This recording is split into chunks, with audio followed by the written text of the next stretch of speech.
Hey, I'm sharing this video with people who are thinking of being in a co-leadership position or are thinking of elevating two people on their team or in their organization to a co-leading position. And you're hearing objections. And I want to share with you some thoughts about those objections. My name is Dan Mulhern, and I teach at the University of California, Berkeley at the business school. I've been there 15 years, and I've been doing 10 years intensely focused on what I call leading by two. Not one person as the head, but two people as the head. On to the objections that I bet you're hearing.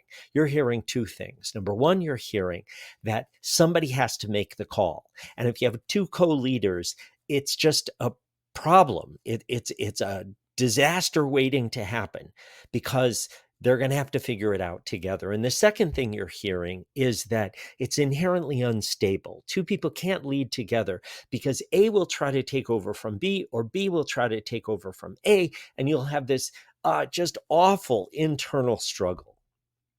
Of course, we're human beings, and sometimes it is slower to have two people talk and to reach a resolution than to have one person talk. And yes, we're human beings. And so sometimes we want control, reputation, title, more money, a bigger span of influence. This is the conventional wisdom. And there are reasons for it.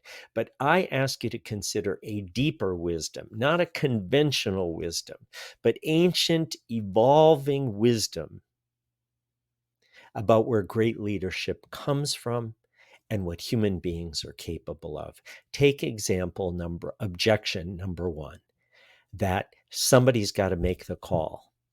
Okay, most of us grew up, not all of us, but most of us grew up in situations where we had two leaders, a mom and a dad. Increasingly, it could be a mom and a mom. It could be two dads. Sometimes it involves blended families, and there are two or three dads, two or three moms. And guess what? You make the call. In my family, where I was one of 8 kids, my parents must have made thousands of calls. Some of them were big ones. Should we move? Should we put them in public school or Catholic school? Should we make them work and get jobs? What if they don't want to go to college? There were big decisions to make, how to take care of their parents. They made those decisions. Now, were they all great decisions? Not necessarily, but I would argue that two people talking through a decision is way wiser than one. And I'll give you 2 quick examples. Think of the beach volleyball players at the Olympics. Were those 2 women or those 2 men playing side by side, wanting the audience to think A was better than B? No.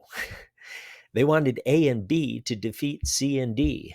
So they would say, you serve, or I serve, or let's set up the ball. Think about 2 people playing doubles in Wimbledon. Are they playing against each other? Of course not. They're constantly reminding themselves, they don't even have to, that the game is to beat the other team and to compete together. So if you're thinking about becoming a co-partner, a co-founder, find somebody who can do it, who isn't going to try to take you out, who doesn't really want to be the leader, but has the emotional maturity to do it with you. And you will be in a vastly greater situation, sharing the ownership, sharing the decision-making, collaborating from different points of view in order to get better results for everyone. Leading by two, I write it leading X2 because the 2 is a multiplier.